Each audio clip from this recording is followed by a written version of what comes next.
Hi, this is Drew Jones of Drew's Guitar Shop in Seattle, Washington. And in this video, I'm going to talk about crunchy or squeaky classical tuners. I've got a guitar in here that's got some pretty talkative tuners, and so I'm going to go ahead and show you kind of what I'm talking about and show you a way to deal with it. Anyway, let's go ahead and talk about what that is. I'll go ahead and show you the examples that I've got on this guitar. So you hear that kind of squeaky crunchiness. It's almost like a unoiled hinge. This one's not quite as bad, but we definitely got something. Most of these tuners were making some noise when I was working with the guitar, and I usually do take a step when I'm doing a standard setup on a classical guitar to kind of avoid this. So we're going to go ahead and show you how to do that. So the first thing that you're going to need is a little stove that I like to make out of whatever can I have laying around.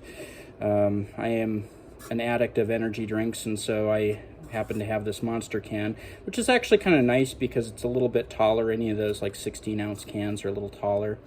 And they allow you to put a little candle under here, and that candle is going to cook the wax that we're going to be putting in the top. The wax I'm going to be using is this stuff right here. I think that I got this at McLendon's Hardware, but I'm not actually sure. I'm sure that you can get this on Amazon or eBay or wherever it is that you order your stuff from. And this is basically not just wax, screw wax, premium screw lubricant, and it's basically beeswax. So we're going to be basically melting some beeswax. We're going to be pulling these tuners out, and then we're going to be taking a Q-tip full of this melted wax, and we're going to be just going in there and lubricating the wood that these tuners go into on the direction, on the side that the tension is being pulled to. So we're going to favor the side towards the nut on each of these holes because the strings are wanting to pull the tuners into that side of that hole. Most of these holes are not really precision fit. And to be honest, I think that that's a good thing because wood has an expansion contraction that's going to be oftentimes a little bit more than that of the tuner post in here. And so it's actually good to kind of give it a little bit of leeway. That way when it's kind of a moist day, you know, it doesn't clamp down on these tuners and really cause a problem. So anyway, without further ado, I'm going to go ahead and show you how to, melt this stuff down and apply it. So here I have everything laid out. I've gone ahead and taken off the tuners. I have taken the little tiny screws and stuck them to a magnet so that they don't roll off anywhere. And I have my candle, my stove, my wax, and my Q-tips. Let me go ahead and talk about the stove here real quick. So this is basically just got a hole, cut in here so that I can slip the candle in. And if you look around the top, you'll also see that there are some additional holes at the top, and that is to allow more airflow to kind of come in, because if you just kind of make this square here, the candle will eventually exhaust the oxygen in there to the point that it is going to go out. And so it's a good idea to poke some vent holes in there. So we're going to go ahead and get this candle lit. And we're going to go ahead and place the stove over it. Now, one thing that's worth noting is that the aluminum here will act as a bit of a heat sink, and so it is actually okay to put this on the cloth here, but you do want to be very conscious of the fact that you are working with heat. And so it's a good idea to, be very careful with what you're doing. Now we're going to go ahead and take this little metal thing here, and we're going to go and cut a piece of wax out. It doesn't have to be huge, but we have to have a little bit of fresh wax in there, and you can see how fast that starts to melt. So we're going to go ahead and put the cap back on this. I generally keep this in here just because it fits, and this is usually the tool that I'm using for removing the wax. And we're going to go ahead and let that melt. Meanwhile, I'm going to go ahead and shift the camera here a little bit so that you can see better. So when that last little bit of wax melts in there, you can kind of help it along by kind of touching it to the bottom of the can. We're going to go ahead and we're going to take this Q-tip and we're going to roll it around in this wax. And this wax will stay molten for a while, but what we're going to do with it is we're going to quickly run in here and we're going to apply it again to the to the nut side of that hole, we're going to at least apply it with a preference to the nut side of that hole. We want to get it everywhere, but you got to keep in mind that the tuner post kind of spinning in there is going to kind of move that wax around to where it needs to be. So we're just going to go ahead and do that again on this hole here. Again, kind of pushing up towards that nut side, but you know, just favoring that. We're kind of going all the way around.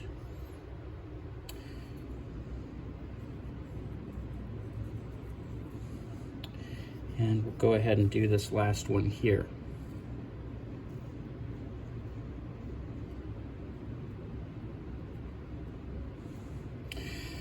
Now, you can keep on going ahead and using this Q-tip. The reason that I have multiples here is because sometimes this surface in here is so rough that when you put the Q-tip in there, it'll kind of start tearing the hairs off of it. It's okay to have some of the hairs in there, but you do want to kind of keep it clean because those hairs can kind of start poking out. They're not really going to hurt the motion of the tuner, but you know, it's nice to make things nice.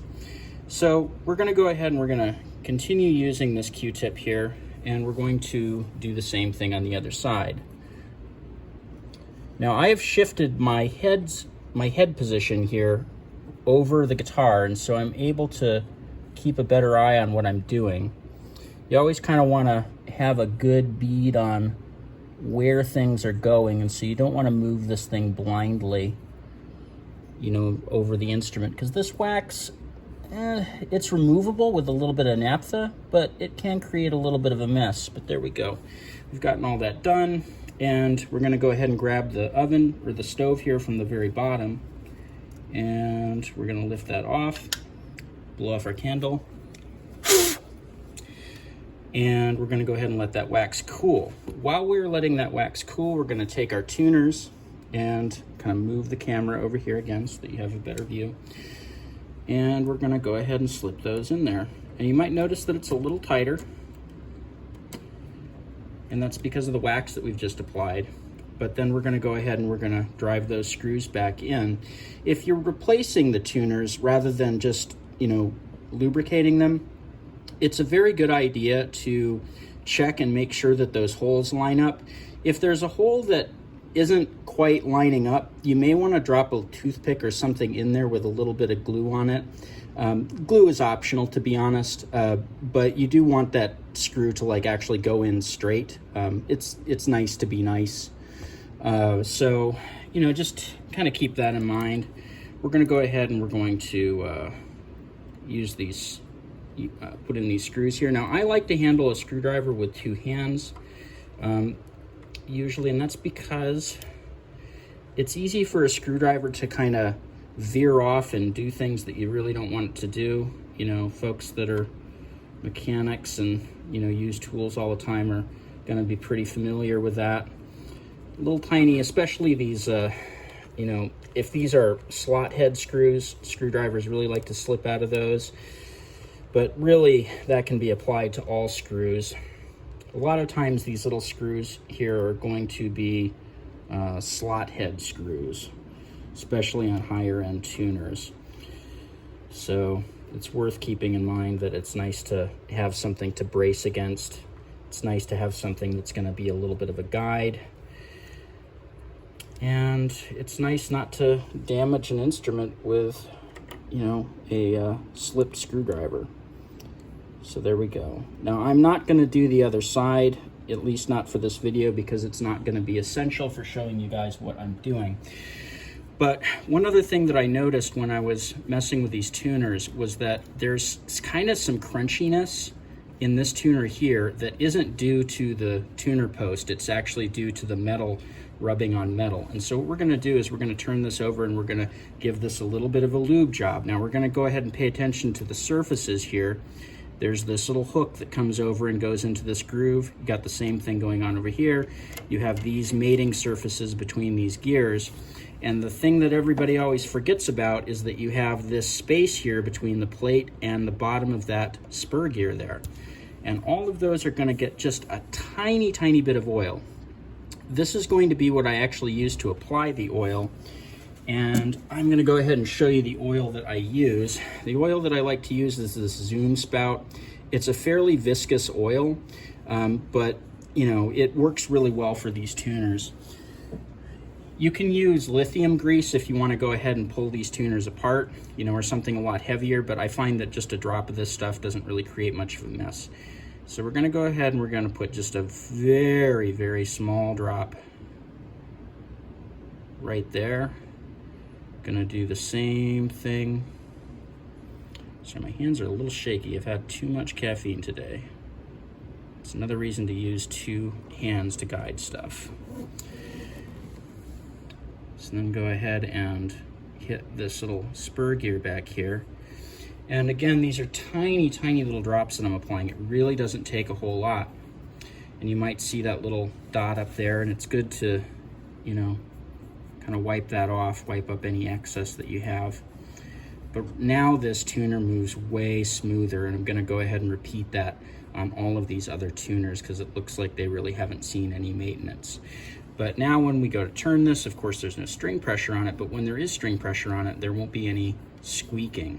In fact, I can feel that this is moving a lot better. It's not having that kind of chattering sort of that you get with those tuners when the holes aren't lubricated. So I'm gonna go ahead and get the strings on this, and I'll show you what it plays like, or I'll show you what it tunes like after. So this is the guitar all strung up, and I'm just gonna go ahead and show you what the tuners sound like now that we've done that little treatment.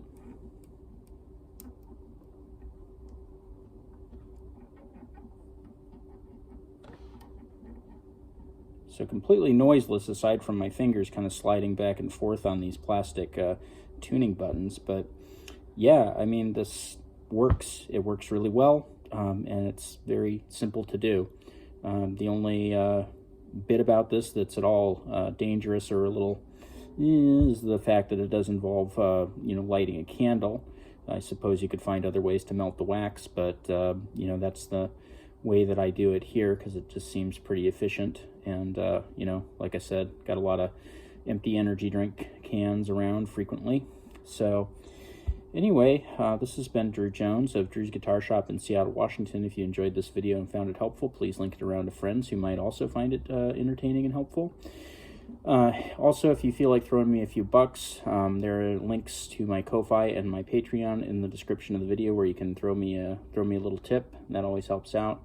There's also a link down there to my Reverb page where I sell some stuff, and a link to my website where you can find my contact information, my pricing information for various repairs, and a page that I wrote on caring for stringed instruments, which may have some tips for you. I also just recently wrote up a page on basically everything you could possibly want to know about fretwork, and you can access that by going to my price page and clicking on any of the hyperlinks underneath fretwork. This has been Drew Jones of Drew's Guitar Shop in Seattle, Washington. Thank you for watching.